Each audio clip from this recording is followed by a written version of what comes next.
Good afternoon, everybody. We're going to do a quick chapter here from Hatchet, chapter 10. So I did some sawmilling this morning.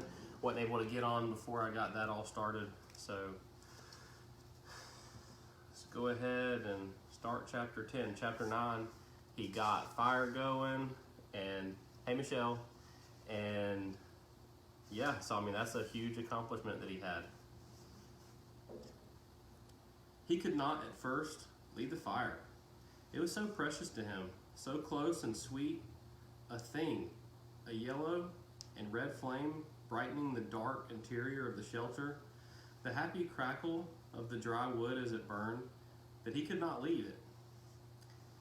He went to the trees and brought in as many dead limbs as he could chop off and carry, and when he had a large pile of them, he sat near the fire, though it was getting a little too warm in the middle part of the day, and he was hot, and broke them into small pieces and fed fire.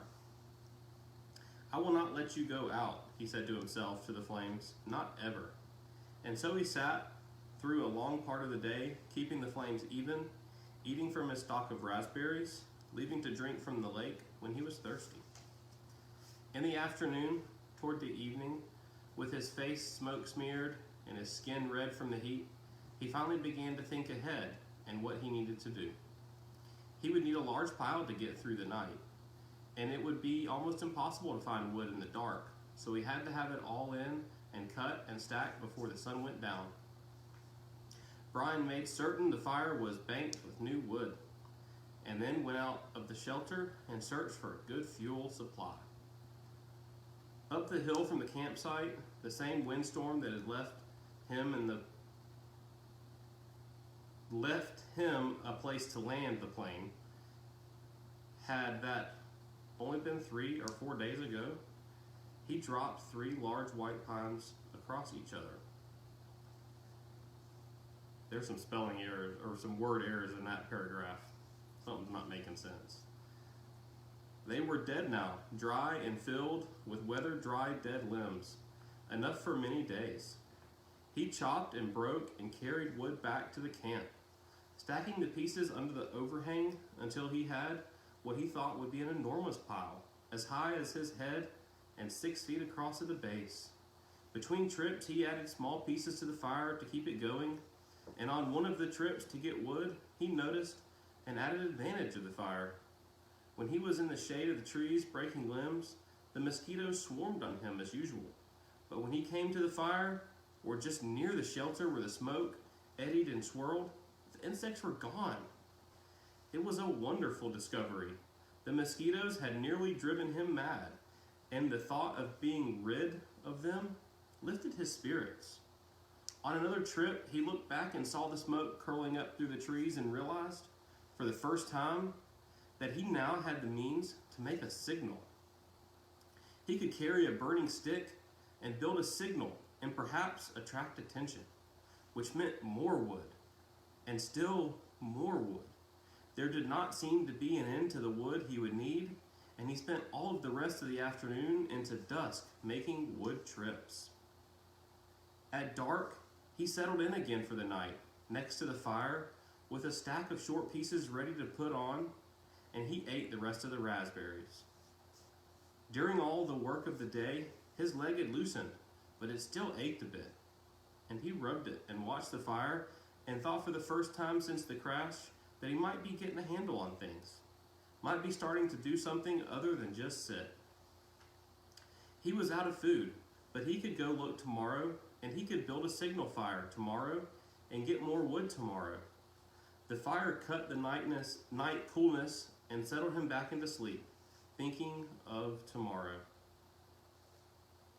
He slept hard and wasn't sure what awakened him, but his eyes came open and he stared into the darkness. The fire had burned down and looked out, but he stirred a piece of wood, and found a bed of coal still glowing hot and red. With small pieces of wood and carefully blowing, he soon had a blaze going again. It had been close. He had to be sure to try and sleep in short intervals so he could keep the fire going. And he tried to think of a way to regulate his sleep, but it made him sleepy to think about it, and he was just going under again when he heard the sound outside. It was not unlike the sound of the porcupine, something slithering and being dragged across the stand. But when he looked out the open door, it was too dark to see anything. Whatever it was stopped making that sound in a few moments, and he thought he heard something sloshing into the water at the shoreline. But he had the fire now, and plenty of wood, so he wasn't as worried as he had been the night before. He dozed, slept for a while, awakened again just at dawn, gray light, and added wood to the still smoking fire before standing outside and stretching. Standing with his arms stretched over his head and the tight knot of hunger in his stomach, he looked toward the lake and saw the tracks. They were strange. A main center line up from the lake in the sand with claw marks to the side leading into a small pile of sand, then going back down to the water. He walked over and squatted near them, studied them, and tried to make sense of them. Whatever had made these tracks had some kind of flat, dragging bottom in the middle and was apparently pushed along by legs that stuck out to the side, up from the water to a small pile of sand, and then back down to the water. Some animal, some kind of water animal that came up to sand to do what? To do something with the sand, to play and make a pile in the sand. He smiled. City boy, he thought. Oh, you city boy with your city ways. He made a mirror in his mind, a mirror of himself, and saw how he must look. City boy with your city ways, sitting in the sand trying to read the tracks and not knowing, not understanding. Why would anything wild come up from the water to play in the sand? Not that way. Animals weren't that way. They didn't waste time that way. It had come up from the water for a reason, a good reason, and he must try to understand the reason. He must change to fully understand the reason himself, or he would not make it. It had to come up from the water for a reason, and the reason he thought squatting, the reason had to do with the pile of sand. He brushed the top off gently with his hand, but found only damp sand. Still, there must be a reason, and he carefully kept scraping and digging until, about 4 inches down, he suddenly came into a small chamber in the cool, damp sand, and there lay eggs. Many eggs. Almost perfectly round eggs. The size of table tennis balls. And he laughed because then he knew. It had been a turtle. He had seen a show on television about sea turtles that came up onto the beaches and laid their eggs in the sand. There must have been fresh lake water turtles that did the same. Maybe snapping turtles. He had heard of snapping turtles. They became fairly large, he thought. It must have been a snapper that came up in the night when he heard that noise that awakened him. She must have come then and laid the eggs. Food. More than eggs. More than knowledge. More than anything, this was food. His stomach tightened and rolled and made a noise as he looked at the eggs, as if his stomach belonged to somebody else or had seen the eggs with his own eyes and was demanding food. The hunger, always there, had been somewhat controlled and dormant when there was nothing to eat, but with the eggs came the scream to eat. His whole body craved food with such an intensity that it quickened his breath. He reached into the nest and pulled the eggs out one at a time. There were 17 of them. each as round as a ball and white. They had leathery shells that gave instead of breaking when he squeezed them. When he had them heaped up on the sand in a pyramid, he had never felt so rich. He suddenly realized that he did not know how to eat them. He had a fire, but no way to cook them, no container, and he had never thought of eating a raw egg. He had an uncle named Carter, his father's brother, who always put an egg in a glass of milk and drank it in the morning. Brian had watched him do it once, just once, and when the runny part of the white left the glass and went into his uncle's mouth, down his throat, in a single gulp, Brian almost lost everything he had ever eaten. Still, he thought, still. As his stomach moved towards his backbone, he became less and less fussy.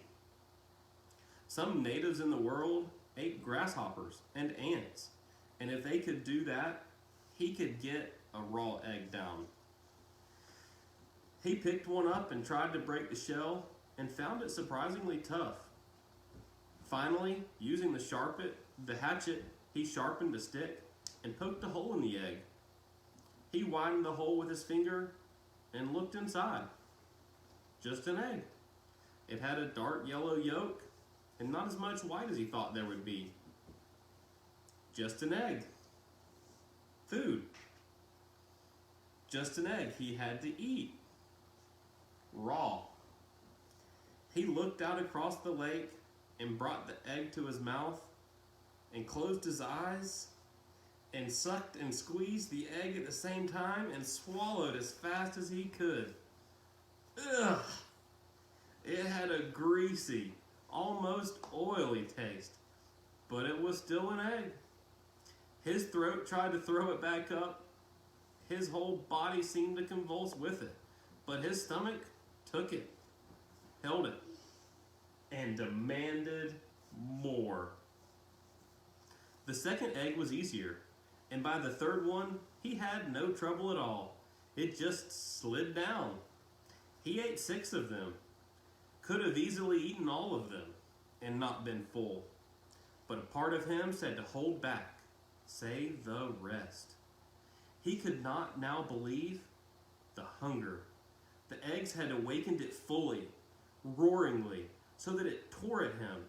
After the 6th egg, he ripped the shell open and licked the inside clean, then went back and ripped the other 5 open and licked them out as well, and wondered if he could eat the shells. There must be some food value in him. But when he tried, they were too leathery to chew, and he couldn't get them down. He stood away from the eggs for a moment, literally stood and turned away so he could not see them.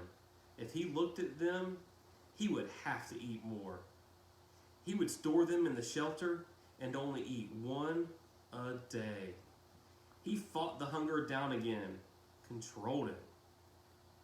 He would take them now and store them and save them and eat 1 a day. And he realized as he thought, he had forgotten that they might come. The searchers. Surely they would come before he could eat all the eggs, 1 a day. He had forgotten to think of them, and that wasn't good. He had to keep thinking of them because if he forgot them and did not think they might forget about him, he had to keep hoping. He had to keep hoping. All right, that's the end of chapter 11. Things are starting to line up for him. He's got his food, he's got his shelter, he's got his fire, got his water down by the lake. Something else. We're about halfway through. Can't wait for chapter 11. See y'all next time.